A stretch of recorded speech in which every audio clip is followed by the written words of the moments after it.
Hi friends, எல்லாருக்கும் வணக்கம். இந்த வீடியோவில் நம்ம தொடர்ச்சியாக பார்த்துட்டு இருக்க ப்ளவுஸுக்கு வைக்கிற நெக் பீஸும் ஓப்பன் பீஸும் அப்படிங்கிறத பற்றி பார்க்கலாம்.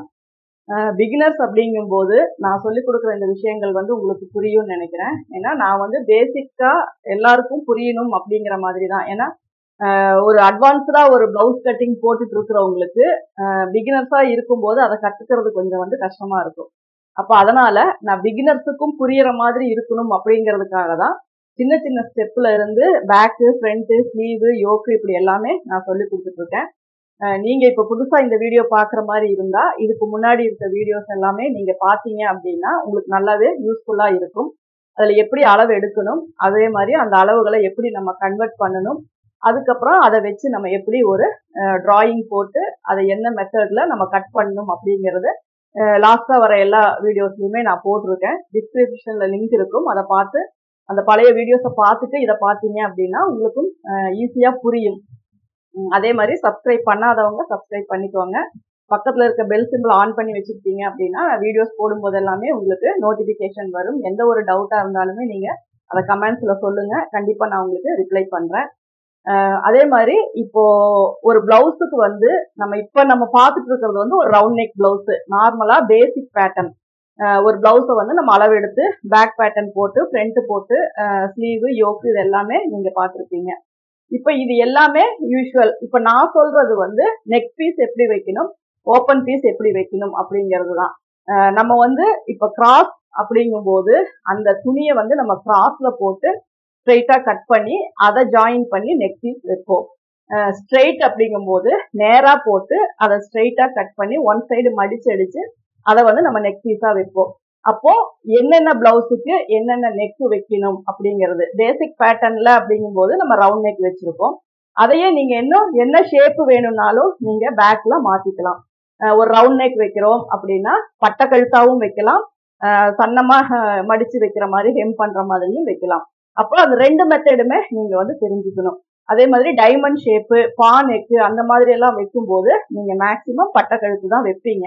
ஆனா சின்ன கழுத்து வைக்க முடியுமா முடியாதா அப்படின்னா வைக்கலாம். அது மேக்சிமம் பேர் பாத்தீங்கன்னா பட்டையா தான் வைக்கிறோம். சரி, உங்களுக்கு சன்னமா தான் வேணும் அப்படின்னாலும் நீங்க நார்மலா அந்த கார்னரை திருப்பி அடிச்சீங்க அப்படின்னாலுமே உங்களுக்கு நார்மலான அந்த ஸ்கொயர் நெக்கும் அதுலயே வந்துடும். இப்போ ஒரு நெக்குக்கு எவ்வளவு கிளாத் வேணும், அதை நம்ம எப்படி கட் பண்ணணும் அப்படிங்கிறத நம்ம பார்க்கலாம். இப்ப நான் போர்டுல ரெண்டு விதமா நான் வரைஞ்சிருக்கேன். இது ஸ்ட்ரைட் பீஸ், இதனோட இது இப்படிதான் இருக்கும். இது கிராஸ் பீஸ், இதனோட வீவிங் இப்படி கிராஸா இருக்கும்.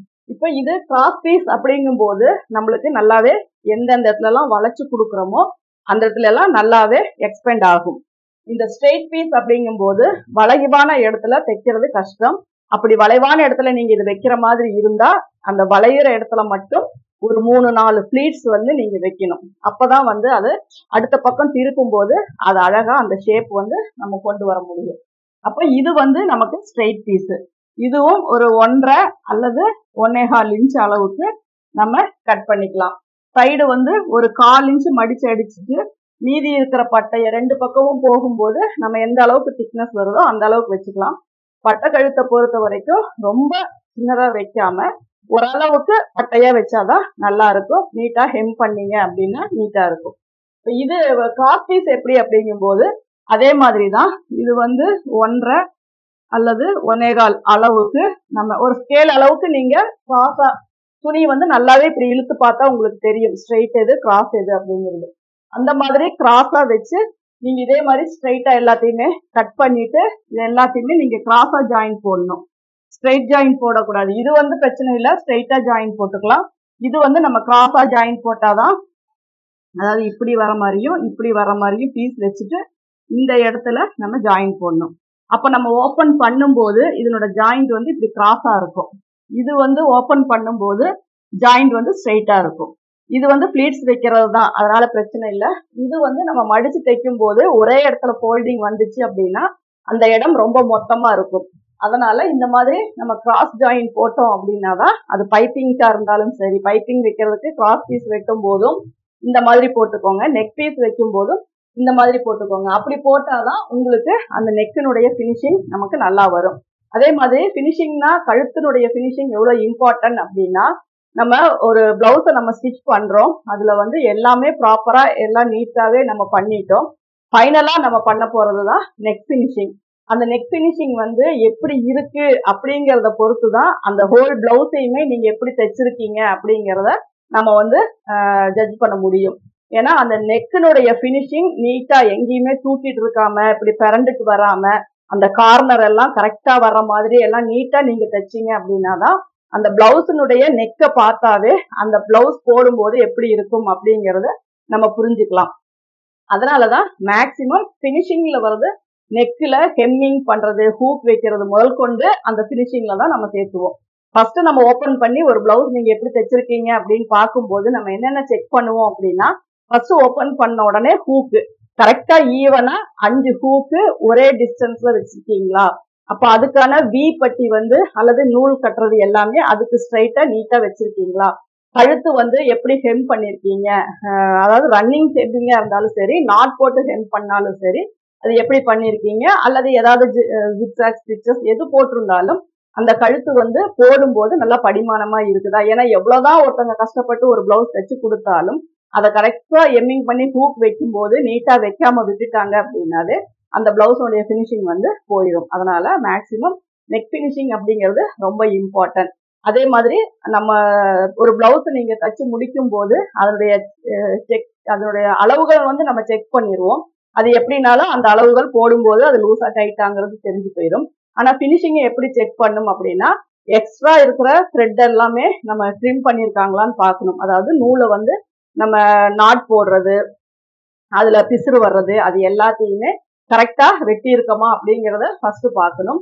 அடுத்தது ஸ்லீவனுடைய எட்ஜும் ஆம்ஹோல்னுடைய அந்த சென்டர் பாயிண்டும் இடுப்பினுடைய பாயிண்டும் அது எல்லாமே ஒரே 2 சைடு வைக்கும் போது ஈவனா வரணும். சென்ட்ரல் ஆம்ஹோல் அப்படிங்கும் போது இந்த இடத்துல இப்படி இந்த பாயிண்ட் வந்து ஒன்னா வரணும். இப்படி ஏறியோ இப்படி இறங்கியோ இது ஒரு ஸ்லீவ் இப்படி ஒண்ணு வரவே கூடாது. இது ஒரே பாயிண்ட்ல இப்படி இந்த இடத்துல வரணும். அதே மாதிரி ஸ்லீவ் ஜாயின் பண்ணும்போது இந்த எட்ஜ் வந்து பாத்தீங்க அப்படின்னா ஒரே பாயிண்ட்ல வரணும். அதே மாதிரி வெயிஸ்ட் ஜாயின் பண்ணும்போது அந்த இடுப்பினுடைய பகுதி கரெக்டா ஒரே இதை ஏறி இறங்காம வரணும். இந்த மாதிரி பார்க்கும்போது நம்ம சைட்ல திருப்பி பார்த்தோம் அப்படின்னா அந்த ஸ்டிச்சஸும் ஈவனா 3 ஸ்டிச்சஸ் இருக்கும். யோக்குக்கு இது எல்லாமே பார்த்தாவே ஒரு பிளவுஸ் வந்து நம்ம எவ்வளவு பினிஷிங்கா தைச்சிருக்கோம்னு தெரியும். பிகினர்ஸ் உங்களுக்கு வந்து இதெல்லாம் இம்பார்ட்டன்ட் ஏன் சொல்றேன் அப்படின்னா, நீங்க ஒவ்வொரு பிளவுஸ்ல இருந்தும் அந்த பினிஷிங்கை கொண்டு வர ட்ரை பண்ணீங்க அப்படின்னாலே ஆட்டோமேட்டிக்கா உங்களுக்கு சீக்கிரம் அந்த பினிஷிங் வந்துடும். ஒரு பொட்டிக் பினிஷிங் வந்து உங்களால கொடுக்க முடியும். ஏன்னா நிறைய பேர் எதிர்பார்க்கறது ஒரு கடையில எப்படி தைப்பாங்க, ஒரு கடைக்கு நான் போய் தைச்சா என்னென்னலாம் என்னை கேட்பாங்க. ஏன்னா இப்ப வரைக்கும் நம்ம ஒவ்வொருத்தருக்கிட்டையும் ஒவ்வொரு பிளவுஸை நம்ம கொடுத்துட்டாலும் இதுல என்னென்ன மிஸ்டேக் பண்ணிருக்காங்க அப்படிங்கறதான் நம்ம பார்த்துட்டே இருக்கோம். ஆனா அந்த மாதிரி மிஸ்டேக் வராம இருக்கணும் அப்படின்னா இதை எல்லாமே நீங்க ஃபாலோ பண்ணணும். நீங்க ஒரு இடத்துல தைக்க போறவங்களா இருந்தாலும் சரி, உங்க பிளவுஸை தைக்கிறவங்களா இருந்தாலும் சரி, நீங்க வந்து இன்னொருத்தர்கிட்ட தச்சு வாங்கும் போதா இருந்தாலும் சரி, எல்லாத்துலயுமே பினிஷிங் அப்படிங்கிறது தான் ரொம்ப முக்கியம். அதனால அதை ரொம்ப முக்கியமா பாத்துக்கோங்க. அதனால ஓவர்லாக் போடுறதுல இருந்து எல்லாமே உள்ள கவர் ஆகி வரணும். எதுவுமே அந்த பாதி ஸ்டிச்சஸா வரக்கூடாது. அதனால மெயினா இதை பாத்துக்கோங்க. இப்ப நெக் பீஸ் அப்படிங்கும் போது 1 அல்லது 1.25 இன்ச் அளவுக்கு நம்ம வந்துட்டு இதை கட் பண்ணிக்கிறோம். இதை வந்து நம்ம 2 மெத்தடா நம்ம வைக்கலாம். இப்போ கழுத்துக்கு வந்து என்ன பண்றோம் அப்படின்னா, புதுசா தைக்கிறவங்க அந்த உள்ள எக்ஸ்ட்ரா வர்றத வந்து கட் பண்றதுக்கு வந்து கொஞ்சம் பிராக்டிஸ் ஆகும். ஏன்னா அது பிராக்டிஸ் வேணும். பிகினர்ஸா புதுசா ஒரு பிளவுஸ் நீங்க தைக்கும் போது நெக் பீஸ் வந்து கவர் பண்ணி தைச்சீங்க அப்படின்னா அந்த உள்ள வர எக்ஸ்ட்ராஸ நீங்க வெட்டும் போது பிளவுஸ் மெட்டீரியல்ல பட்டு டேமேஜ் ஆகிறதுக்கு வாய்ப்பு இருக்கு. அதனால ஃபர்ஸ்ட் நீங்க என்ன பண்ணும் அப்படின்னா, இந்த நெக் பீஸை வந்து டபுளா ஃபோல்டு பண்ணிட்டு அதுக்கப்புறம் நெக்ல வச்சு ஸ்டிச் பண்ணிட்டு மேல படிமான தையல் போட்டு ஹெம் பண்ணீங்க அப்படின்னா நீங்க எதிர்பார்க்கிற மாதிரி எவ்வளவு திக்னஸ் வேணுமோ அந்த அளவுக்கு வச்சு நீங்க வந்து கரெக்டா வெட்டி வைக்கணும். அல்லது துணி வந்து 1.5 இன்ச் நீங்க எடுத்தாலும் ஃபர்ஸ்ட் ஒன் சைடா வச்சு தச்சுட்டு அதுக்கப்புறம் எவ்வளவு அகலம் வேணுமோ அந்த அளவுக்கு வச்சு ஃபோல்டு பண்ணிட்டு உள்ள வர எக்ஸ்ட்ராஸை கட் பண்ணாலும் வைக்கலாம். இது 2 மெத்தட்ல எப்படி வேணாலும் நீங்க வச்சுக்கலாம். என்ன நமக்கு முக்கியம் அப்படின்னா, ஈவனா அந்த ஒரே அளவு 1/4 இன்ச் வைக்கிறீங்க அப்படின்னா அந்த 1/4 இன்ச் நெக்கு ஃபுல்லா வரணும். அதை 1/4 இன்ச் விட கொஞ்சம் அதிகம் வைக்கிறீங்க அப்படின்னா அந்த அளவு கரெக்டா வரணும். அப்பதான் எல்லா பக்கமும் ஹெம் பண்ணும்போது ஒரே மாதிரி வரும். கிராஸ் பீஸ் ரொம்ப முக்கியம். கிராஸ் இல்ல அப்படின்னா நெக் வந்து கழுத்துல படிமானமா இருக்காது, அது தூக்கிட்டு தான் வரும். அதனால அதை கொஞ்சம் கரெக்டா பாத்துக்கோங்க. இப்ப இதுல பாத்தீங்க அப்படின்னா இது வந்து பா நெக்குன்னு சொல்லுவோம், இதை வந்து டைமண்ட் நெக்குன்னு சொல்லுவோம். இதை வந்து நல்லாவே இப்படி இப்படி போட்டாலும் நம்ம ப்ராடாவும் நம்ம போட்டுக்கலாம். இது வந்து நமக்கு ரவுண்ட் நெக்கு. இது ஃப்ரண்ட்ல வந்து நமக்கு யூ நெக்கு, இது ஃப்ரண்ட்ல வந்து டைமண்ட் நெக்கு, ஃப்ரண்ட்ல வந்து இது பாட் நெக்கு. இது வந்து பேக்ல வந்து பாத்தீங்க அப்படின்னா இந்த பட்டர்ஃபிளை நெக்குன்னு சொல்லுவோம். அதே மாதிரி பாட் நெக்கா இருந்தா இந்த ஷேப்ல வந்து நமக்கு பேக் நெக் வரும். இப்ப இதுக்கெல்லாம் என்னென்ன விதமா நம்ம கழுத்து பீஸ் வைக்கணும் அப்படின்னா, இதுக்கு நம்ம வந்து பட்டையா ஸ்ட்ரெயிட் பீஸ் கொடுத்துக்கலாம், இதுக்கும் பட்டையா ஸ்ட்ரெயிட் பீஸ் கொடுத்துக்கலாம். இதுவும் டைமண்ட் ஷேப் தான், இதுக்கும் அதே மாதிரி. இதுக்கு வந்து நம்ம கிராஸ் பீஸ் வச்சு நம்ம சன்னமா நம்ம வந்து ஹெம் பண்ற மாதிரி வச்சுக்கலாம். இப்ப ஃப்ரண்ட் சைடு டைமண்ட் நெக் வச்சு பேக் நெக் வந்து ரவுண்ட் நெக் வந்துச்சு அப்படின்னாலும் நம்ம பட்டை கழுத்து தான் கொடுப்போம். ஏன்னா ஃப்ரண்ட்ல வந்து நம்ம அந்த பட்டையா வரும்போது நம்ம சன்னமா கொடுத்தோம் அப்படின்னா அந்த இடம் பினிஷிங் நீட்டா வராது. ஏன்னா ஒரு வைக்கிறவங்க வைக்கிறாங்க, ஒரு சிலருக்கு இது இப்படியே பழகிடும். அதனால இதுல வந்து நம்ம இப்படி பட்டையா கொடுக்கும் போது பேக்கும் நம்ம பட்டையா தான் கொடுக்கணும். அப்போ front and back round neck வந்துச்சு அப்படின்னா நம்ம வந்து கிராஸ் பீஸ் வந்து சின்னதா மடிச்சு எம்மிங் பண்ணிக்கலாம். ஃப்ரண்ட் டைமண்ட் அல்லது பேக் டைமண்ட், அதே மாதிரி மாத்தி வர்ற மாதிரி ரவுண்ட் ஷேப்பு பின்னாடி பா நெக் அந்த மாதிரி வந்தாலும் நம்ம பட்டை கழுத்து தான் கொடுப்போம். இப்ப இந்த மாதிரி எல்லாம் வந்துச்சு அப்படின்னா என்ன பண்ணணும் அப்படின்னா, நம்ம ஒன்னா கேன்வாஸ்ல கட் பண்ணிக்கணும், இல்லாட்டினா இதை அப்படியே பிளேஸ் பண்ணி அதே அளவுக்கு அதே ஷேப்புக்கு நம்ம வந்து கிளாத் வந்து ஃபோல்டிங்ல வச்சு கட் பண்ணி அது மேல வச்சு நம்ம அட்டாச் பண்ணணும். ஃப்ரண்ட்ல வந்தாலும் அதே மாதிரி தான். அப்போ ஒவ்வொரு நெக்குக்கும் நம்ம ஒவ்வொரு மாதிரி பினிஷிங் கொடுத்தா மட்டும்தான் அது நீட்டா வரும். அதனால அதை வந்து நீங்க கரெக்டா ஃபாலோ பண்ணிக்கோங்க. இப்ப அடுத்தது வந்து நம்ம ஓப்பன் பீஸ் வந்து எப்படி வைக்கணும் அப்படிங்கிறது தான். ஓப்பன் பீஸ் அப்படிங்கிறது வந்து நார்மலா நீளமா 2 பீஸ் கட் பண்றோம். ஒண்ணுல வந்து லைனிங் வச்சு அடிக்கிறோம், இன்னொன்னுல அப்படியே டபுளா ஃபோல்டு பண்றோம். லைனிங் வச்சு அடிக்கிறத வந்து நம்ம வி பட்டி வைக்கிறோம், டபுளா ஃபோல்டு பண்ணி வைக்கிறது வந்து ஹூக் வைக்கிறோம்.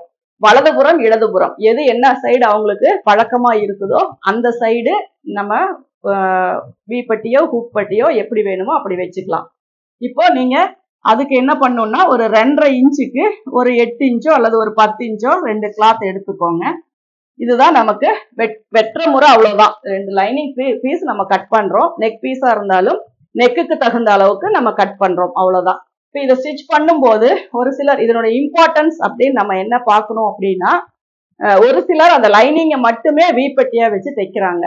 அப்படி வச்சு தைக்கும் போது என்ன ஆகும் அப்படின்னா, ஹூக் போட போட நாளடைவுல அந்த துணி சீக்கிரம் டேமேஜ் ஆயிரும். அதனால வீப்பட்டி வைக்கும் போது சிங்கிளா வைக்காம அது மேல ஒரு பினிஷிங்க்கு நம்ம மெயின் கிளாத் வச்சுதான் நம்ம வீப்பட்டி ரெடி பண்ணணும். அதே மாதிரி இதுக்கு வந்து ஹூக் வைக்கிறோம், அது வந்து டபுளா தான் நம்ம உள்பக்கமா ஃபோல்டு பண்றோம். அதனால மேக்சிமம் அது வந்து டேமேஜ் ஆக வாய்ப்பு இல்லை. சப்போஸ் ரொம்ப மெலிசான கிளாத்தா இருக்கு அப்படின்னா அதுக்கு மேல கூட நீங்க மெயின் கிளாத் வச்சுக்கலாம். ரொம்ப மொத்தமா போயிடுச்சு அப்படின்னா நம்ம அந்த இடம் வந்து நமக்கு ரொம்ப ஃப்ரண்ட்ல போடும்போது ரொம்ப உறுத்தலா இருக்கும். அதனாலதான் இதுக்கு வந்து நீங்க லைனிங்க 2ஆ ஃபோல்டு பண்ணிக்கோங்க. இதுக்கு வந்து நம்ம 1 சைடு ஃபோல்டு பண்ணி மேல மெயின் கிளாத் அட்டாச் பண்ணுங்க.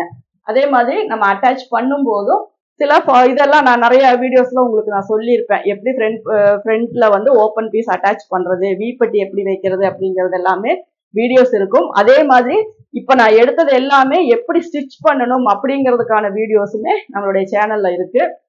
இந்த வீடியோ உங்களுக்கு யூஸ்ஃபுல்லா இருக்கும் அப்படின்னு நான் நம்புறேன். வீடியோ உங்களுக்கு பிடிச்சிருந்தா லைக் பண்ணுங்க, ஷேர் பண்ணுங்க. Thank you viewers.